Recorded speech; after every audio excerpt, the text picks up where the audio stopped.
இன்னைக்கு கொலுவுல 5வது நாள்ல இருக்கோம். மகாலட்சுமிக்கான டேல இருக்கிறோம்.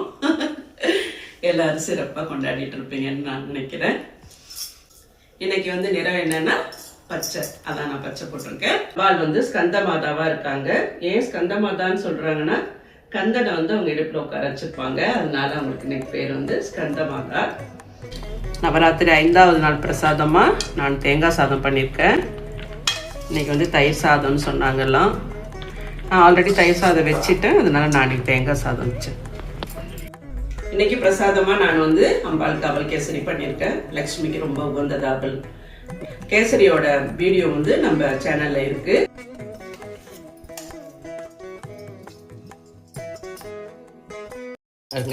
ஸ்வீட்கார்ன்ல சுண்டல் பண்ண வந்து சாமிலாம் வந்து ரொம்ப எளிமையானவங்க. ஒரு டம்ளர் பால் வச்சா கூட அவங்க ரொம்ப சந்தோஷப்படுவாங்க. அவ்வளோதான். நம்மக்கிட்ட அவங்க எதுவுமே எதிர்பார்க்கல. நம்மளை எந்த விதமும் அவங்க இருக்க சொல்லலை. நம்மளாம் நம்ம முன்னோர்கள் செய்ததை நம்மளாம் செஞ்சுட்டு இருக்கோம். அவ்வளோதான். இன்னொன்று வந்து நமக்கு வந்து கடவுள் வந்து என்ன செய்கிறோம், என்ன கொடுக்குறாரு தெய்வம் நம்மளுக்கு, எவ்வளவோ செஞ்சுட்டு இருக்கோம், என்ன பண்ணிட்டார் அப்படி மட்டும் யாருமே நினைக்காது. தயவு செஞ்சு நான் கேட்டுக்கிறேன். ஏன்னா நான் லைஃப்பில் நான் எல்லாமே பார்த்து என்னோட அனுபவத்தை தான் நான் உங்களுக்கு நான் ஷேர் பண்ணிக்கிறேன். நம்ம வந்து இந்த இடத்துக்கு இருக்கோம்னா நிச்சயமாக அதில் கடவுள் இருக்காங்க. சரிங்களா? அதனால கஷ்டப்பட்டு செஞ்சுட்டு நான் இதை செஞ்சேன் அதை செஞ்சேன் அதனால இன்னைக்கு இதை கொடு, இன்னைக்கு என்ன கொடுத்த, தயவுசெய்து யாருமே கேட்காது. நமக்கு ஆரம்பம்னா அவங்க குழந்தைங்க, ஒரு குழந்தைய அவங்க தவிக்க விட மாட்டாங்க. அவங்களால நமக்கு என்ன முடியுமோ செஞ்சுக்கிட்டே தான் இருப்பாங்க காலத்துக்கும்.